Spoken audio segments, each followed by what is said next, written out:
mungkin deket sama Teteh, Teteh juga sering cerita kalau, dan mungkin juga teman-teman di rumah juga ya, pasti ketika kita memutuskan sesuatu pasti ada hal yang dikorbankan. Entah apapun itu pasti ada yang kita korbankan. Nah, Teteh juga pernah cerita dan mungkin saya juga tahu, ya udah saya tahu lah ya. Maksudnya Teteh Masya Allah banget perjuangannya, bukan hanya dari Teteh mungkin S1, sebelum S1 sampai akhirnya bisa lanjut S3 ke sini, gimana perjuangannya, tapi pas Teteh memutuskan oke saya lanjut S3 di sini, Teteh mungkin LDR sama suami, terus punten ya Teteh ya, yang orang tua juga dua-duanya Teteh nggak bisa sama gitu ya. Gimana tuh Teh? Maksudnya gimana Teteh bisa menghadapi hal ter apa ya bahasanya ya, titik terendahnya Teteh dan tetap keep going menyelesaikan. BTW Teteh menyelesaikan S3-nya itu 3,5 tahun, dimana menurut yang biasanya tuh itu termasuk cepat banget, apalagi Teteh di bidang kesehatan ya. 3,5 tahun itu Masya Allah ya. Alhamdulillah. Iya, alhamdulillah. Silakan Teh. Apa ya, ya mungkin itu yang tadi di awal, karena karena banyak kegagalan yang pernah saya alami. Mungkin itu juga membuat saya tetap bisa, yang Eno sebutkan tadi, keep going untuk melakukan ini.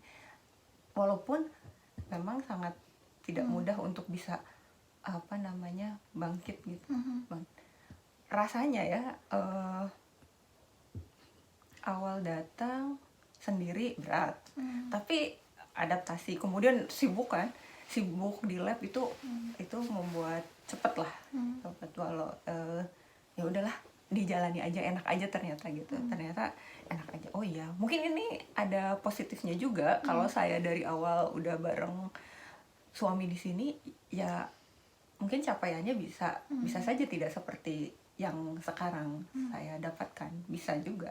Jadi semua itu sudah diatur lah, yang walaupun itu nggak enak tapi ya gimana ya, dikerjakan aja. Kemudian ternyata 6 bulan lah mungkin ya, 3 bulan ya udah dijalani karena sibuk di lab, itu nggak terasa. Nah dan 1 tahun pertama, 6 bulan ya 1 tahun pertama di sini tuh memang masa-masa yang sangat sulit buat saya, karena saya meninggalkan Indonesia, orang tua saya dalam kondisi, terutama bapak saya, itu dalam kondisi yang tidak terlalu baik, sakit. Kemudian 6 bulan di sini beliau meninggal, dan ini pasti tahun keberapa ya? Tahun ketiga ya, pas Ramadan, insya Allah Ramadan nanti. Nah,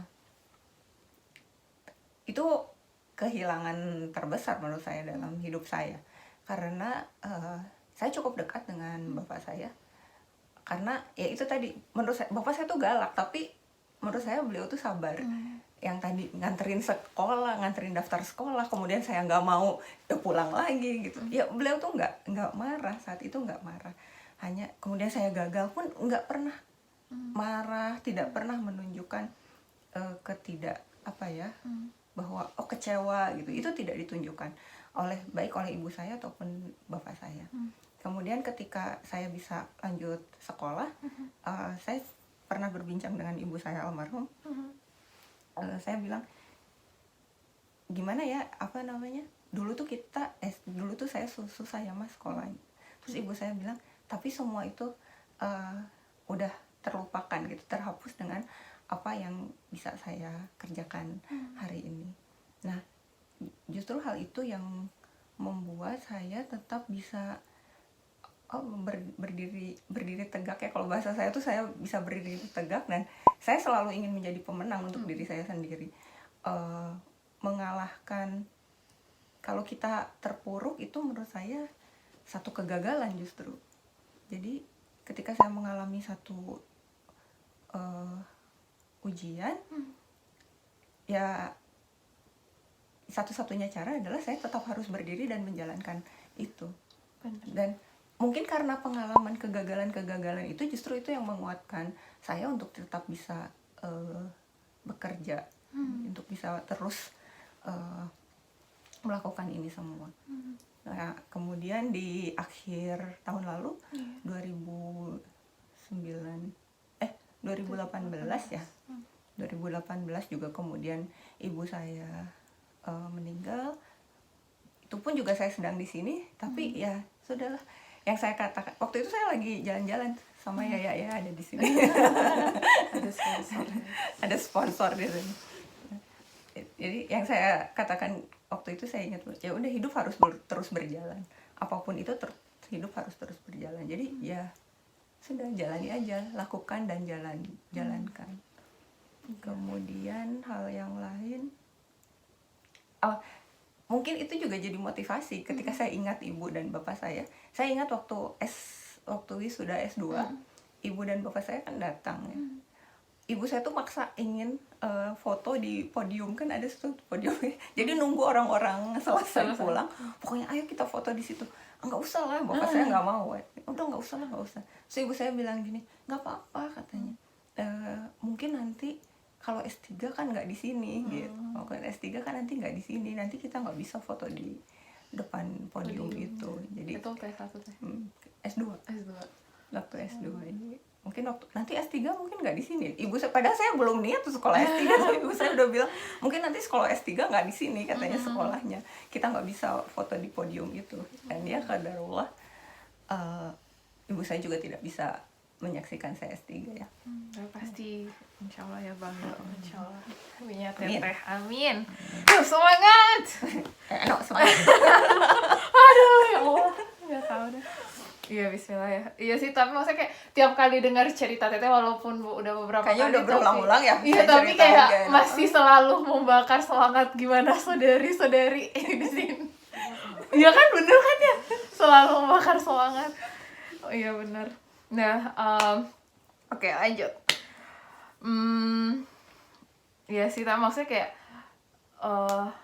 ya Masya Allah banget ya Teh ya, perjuangannya ya. Satu lagi mungkin peran suami juga sih ya.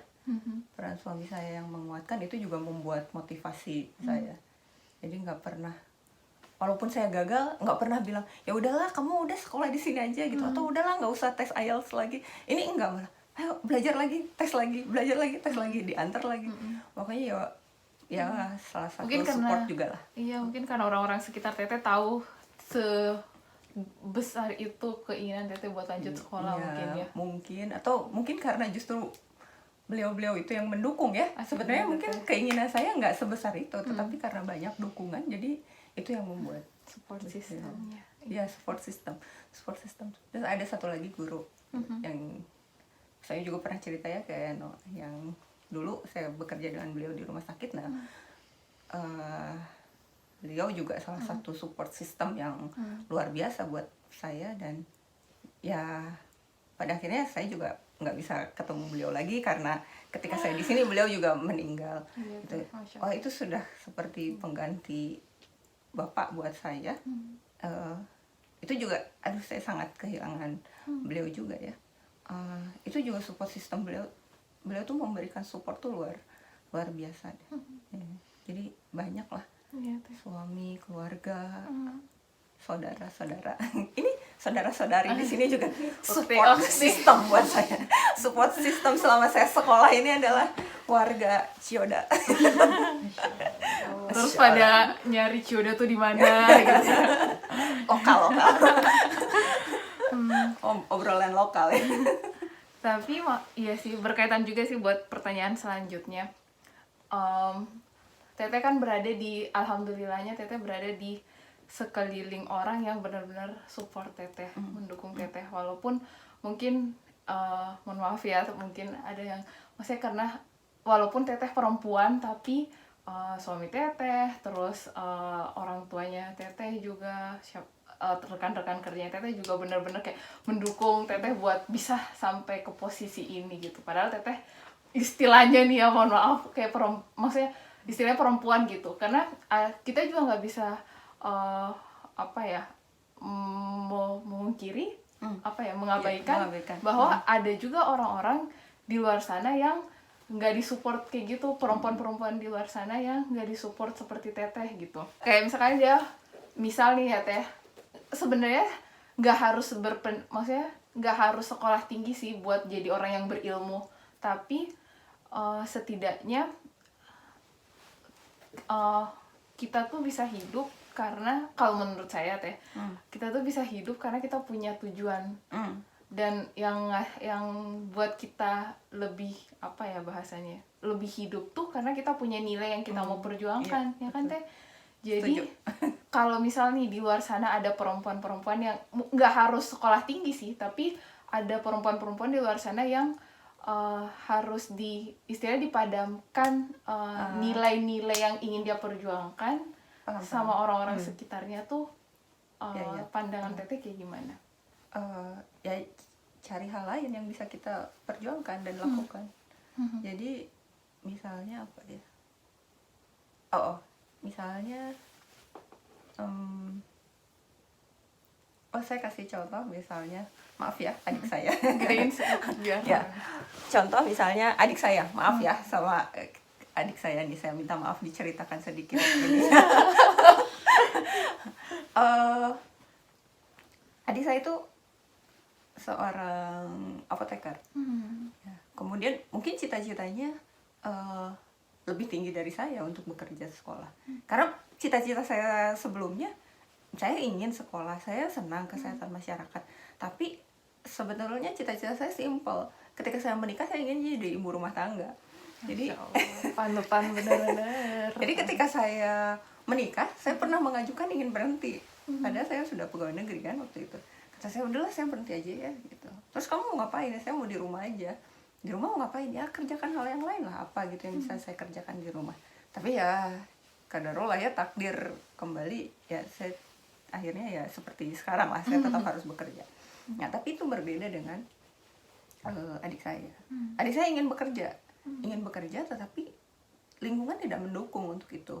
Artinya tidak mendukung itu bukannya dia tidak didukung oleh keluarganya, tidak, tapi kondisi yang tidak membuat beliau tidak bisa melanjutkan pekerjaan.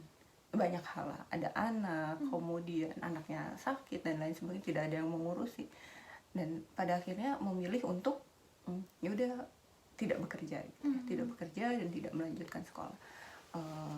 Bukan tidak melanjutkan sekolah sih, karena sekolahnya S1 selesai, kemudian apoteker selesai, tapi tidak berkarir gitu ya, istilahnya tidak berkarir. Nah kemudian udah di rumah aja, tapi di rumah aja saja tuh bukan hanya di rumah saja, tapi menurut saya sekarang capaiannya lebih baik karena mengurusi anak-anak dengan luar biasa deh. Kalau menurut saya tuh luar biasa, mengurusi 4 anak yang kalau saya kayaknya ampun gitu ya. Tapi adik saya tuh luar biasa, mengurusi semuanya tuh sendiri, makan, nganterin anak sekolah, rumah dan lain sebagainya. Kemudian semakin kesini juga saya lihat kayaknya aktivitas agamanya semakin banyak. Kemudian mengajar tahsin yang justru menurut saya itu lebih, kadang-kadang saya berpikir kayaknya itu lebih bermanfaat dari apa yang saya kerjakan sekarang gitu. Tapi ya kembali, kadang-kadang kita melihat bahwa kehidupan orang itu lebih baik dari kehidupan kita. Kegiatan orang lain itu lebih enak daripada kegiatan kita, padahal ya tidak seperti itu. Jadi ketika kita harus menghentikan sesuatu, bukan berarti kita harus berhenti, tetapi kita harus melakukan lagi. Jadi kalau kayak planning tuh ada plan A, plan B gitu ya. Ketika plan A-nya nggak bisa dikerjakan, ya lakukan plan B yang bisa kita lakukan. Ya, yang bisa kita lakukan. Menurut saya apa yang adik saya lakukan positif sekali kan. Belajar tahsin awalnya, kemudian mengajar tahsin, kemudian kemampuan memasaknya juga udah high level gitu ya. Jadi ya luar biasa lah. Jadi hal-hal yang seperti itu kan mungkin jadi maksudnya kayak apa yang ada di depan mata kita itu kita kerjakan sebaik mungkin ya kali ya. Dan dapat nilai positif, malah saya senang kok, maksudnya. Dan dia juga awalnya mungkin dia tidak menikmati itu, tapi kemudian ketika dia menemukan sesuatu yang cocok dengan yang dia kerjakan, dia menjalaninya dan terlihat ternyata enjoy, enak ya. iya enjoy banget gitu dia. Oh iya ya enak ternyata, dia menikmati sekali pekerjaan-pekerjaan gitu. Benar-benar. Iya sih, maksudnya jadi belajar juga, maksudnya apa ya, kadang tuh kayak berpikir, sering diskusi juga sama Tete, kayak berpikir satu hal yang udah jauh banget ke depan, sementara yang di depan Iya, mata depan nggak mata nggak dilakukan. dilakukan, nggak diselesaikan, Iya. nggak dimanfaatkan kayak gitu ya Teh. Ya, jadi kayak misalnya kalau kita mau sekolah nih, saya lulus SMA, saya mau sekolah, saya nggak bisa S1 kan tadi. Ya udah saya D3 deh gitu. Iya. Kemudian setelah D3 kalau saya dapat kesempatan untuk melanjutkan, alhamdulillah berarti rezeki. Kalaupun tidak, apa yang bisa saya lakukan? Gitu. Ya. Apa yang bisa saya lakukan? Berarti Benar-benar. harus ada plan yang lain kan yang harus kita kerjakan. Iya sih, jangan stuck gitu ya Teh. Iya. Jangan misalnya saya hanya lulus SMA, Iya, saya hanya lulus D3, apakah tidak ada hal yang bisa dilakukan? Iya. Karena Atau pasti setiap orang punya potensi kan. Iya benar Teh. Atau misal kayak, aduh, apa ya, orang tua saya nggak setuju nih saya keluar negeri atau sekolah keluar negeri, saya diem aja lah gitu ya di rumah, nggak kayak gitu ya Teh. Iya. Kerjain apa? Ini pun juga sebagai salah satu contoh, karena bapak saya dulu nggak setuju saya sekolah ke luar negeri kan. Beliau tidak setuju sekolah ke luar negeri karena saya mau milih sekolah yang jauh banget. Stefani tahu lah, Ena tahu juga. Satu negara antah berantah itu. Nah, selanjutnya nih Teh, saya pengen nanya soal pandangannya Teteh terhadap perempuan yang hidup atau berada di tengah-tengah zaman yang sekarang udah modern banget, teknologi udah canggih, terus apalagi isu-isu kesetaraan gender sekarang lagi banyak yang apa ya, banyak yang menyuarakan. Menurut Teteh pandangannya kayak gimana? Mungkin kita harus mau tidak mau setiap perempuan berarti harus mengikuti teknologi ya, walaupun itu sulit. Saya juga nggak terlalu bisa mengikuti teknologi, tapi rasanya setiap perempuan pada akhirnya harus bisa. Apalagi dengan sekarang seperti pada kasus-kasus ini di Jakarta kan semua anak jadi akhirnya harus bersekolah di rumah, harus belajar di rumah, kemudian belajar melalui internet. Nah mau tidak mau ibunya jadi harus bisa juga kan. Nah, jangan sampai kalah dari anaknya, apalagi mudah sekali sekarang kan apa-apa di tangan ya, internet tuh ada di tangan. Nah, jangan sampai ibunya nggak tahu, lebih tahu anaknya dibandingkan ibunya. Jadi harus mau tidak mau, suka tidak suka ya harus mengikuti itu.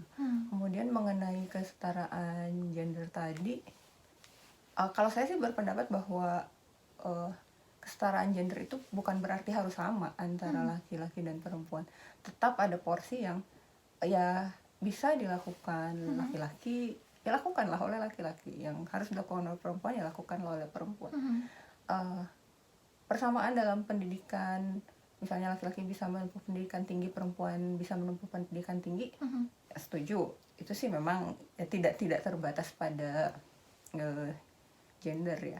Tapi kalau untuk hal-hal yang lain, misalnya ya mungkin ini lebih ke apa ya, mungkin orang akan menganggap ini karena saya muslim atau yang lain, mungkin itu akan jadi orang mungkin akan melihat jadi seperti ras. Tapi ya itulah, kalau pandangan kan prinsip yang kita anut ya. Jadi tidak salah kalau misalnya, menurut saya sih tidak salah kalau menurut saya bahwa ketika di rumah tangga yang memimpin harus laki-laki, ya harus laki-laki gitu. Bukan berarti perempuan harus lebih perempuan bisa memimpin di rumah tangga, enggak. Seperti dalam agama, kalau imam ya harus laki-laki, nggak bisa diganti dengan perempuan. Apakah dengan kesetaraan gender imam jadi harus perempuan? Kan tidak. Ada aturan-aturan juga yang harus kita perhatikan. Jadi ketika seorang perempuan walaupun dia sekolah tinggi misalnya, di rumah di kantor dia memiliki, misalnya di tempat pekerjaannya dia memiliki posisi dan lain sebagainya, ya tetap lakukanlah peran sebagai, ketika dia di rumah lakukanlah peran sebagai ibu, misalnya sebagai istri. Itu tetap harus dilakukan kalau menurut saya.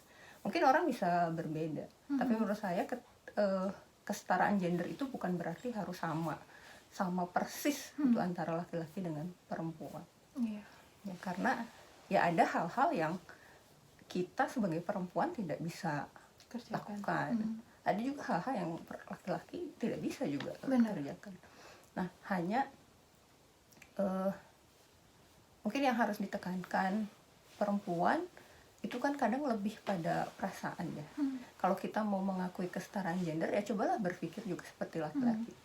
Gunakan rasional kita lebih besar daripada perasaan. Itu kayaknya juga harus diperhatikan. Jangan perasaan yang bermain lebih banyak dibandingkan dengan akal dan rasionalitas. Tapi kebanyakan cewek mungkin kayak gitu ya.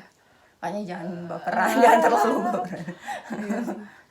Rasionalitas tetap harus ada. Jadi ya, walaupun itu nggak mudah.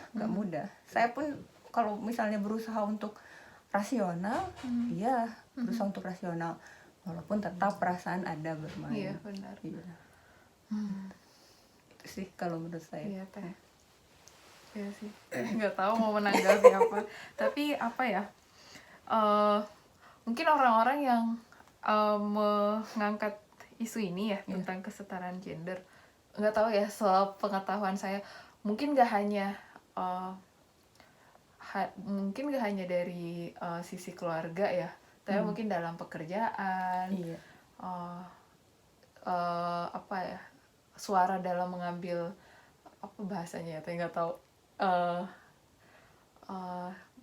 suara apa ya kalau kita ngambil voting. Iya sih mungkin ya, nggak tahu, lupa. Tapi iya sih, maksudnya kayak dalam sistem pemerintahan kayak gitu. Kadang juga perempuan juga masih tadi ya sebelum nge-record ini, saya juga sempat baca tentang berapa jumlah periset perempuan-perempuan yang jumlah apa ya, perbandingan antara laki-laki sama perempuan di bidang riset tuh ternyata lebih banyak yang laki-lakinya daripada yang perempuan. Terus tapi sebenarnya nggak hanya dalam bidang riset, mungkin ya dalam pemerintahan pula, kemudian banyak hal mungkin ya dalam di segi kehidupan kita yang perempuan mungkin masih lebih sedikit daripada laki-laki. Terus orang yang mungkin saya salah ya Teh, tolong dikoreksi. Mungkin orang-orang yang fokus sama isu ini, kesetaraan gender, mungkin fokusnya ke situ, mungkin menganggap bahwa kenapa gitu masih kurang perempuan di sektor-sektor itu kayak gitu. Ya, harusnya yang dilihat seberapa besar kemampuan kita sebagai perempuan bisa bersaing dengan laki-laki, berarti kalau begitu, kalau menurut saya. Bukan berarti mungkin kesempatannya sama. Menurut saya setiap orang punya kesempatan, baik laki-laki ataupun perempuan punya kesempatan yang sama sebagai researcher.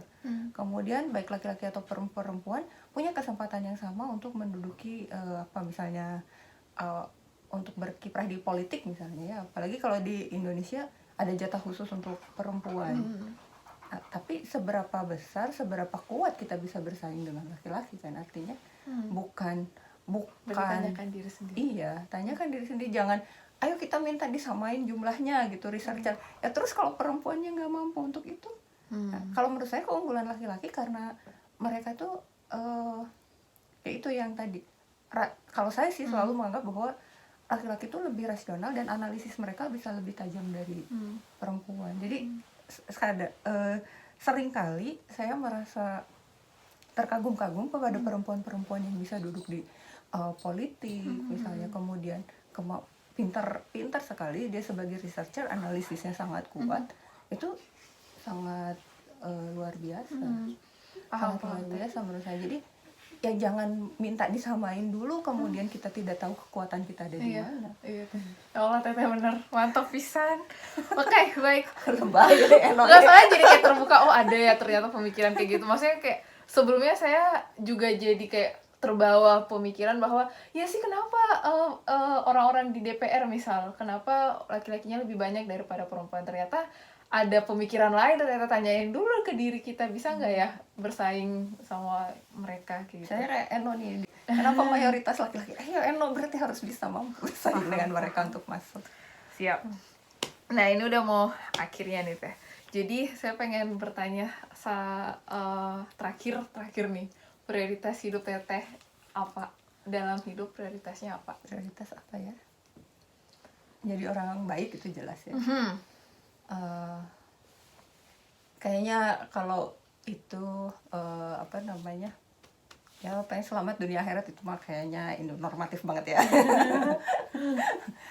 Ya jadi orang baik kemudian bisa bermanfaat untuk orang, Mhm. bisa bermanfaat untuk orang lain dan bisa membantu banyak orang. Mhm.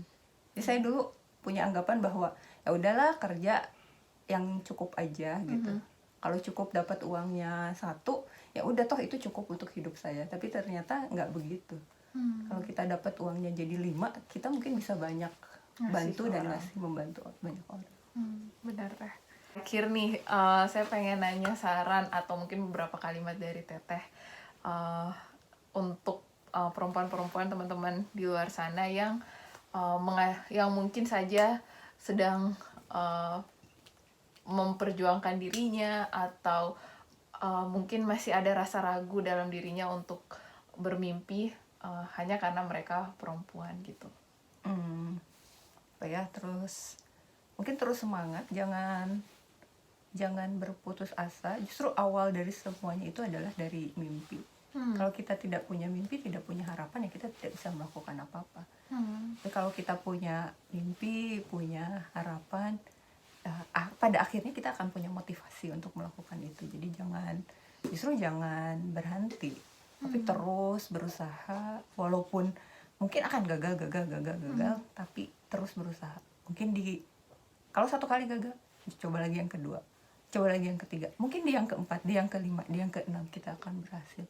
Dan apapun itu tidak mengenal tinggi rendahnya pendidikan. Kalau kita punya keinginan, punya motivasi yang kuat, pasti kita bisa untuk melakukan itu. Iya, benar Teh. Dan mungkin maksudnya nggak harus jadi PhD dulu buat jadi berhasil mungkin ya Teh ya. Tuh, setuju. Banyak kok yang nggak sekolah juga tapi punya pemikiran yang luas, punya motivasi yang tinggi. Benar. Ya, sekolah mungkin salah satunya. Sekolah tinggi itu salah satunya. Tapi menambah pengetahuan dengan wawasan juga bisa. Benar Teh. Siap. Itu sih pendapat saya aja. Mantap. Oke deh, kayak udah habis pertanyaannya. Makasih banyak Teteh. Sama-sama ya. Udah Sukses ya. Amin ya Allah. Nggak tahu, semoga bisa lulus. Publish. Iya, semoga bisa. Ya Allah, iya semoga Teh beneran nih. Iya, makasih banyak Teteh udah mau ada di video perdana. Iya, makasih banyak Teteh ya. Sama-sama. Makasih banyak buat teman-teman yang udah mau nonton. Sampai ketemu di video selanjutnya. Dadah.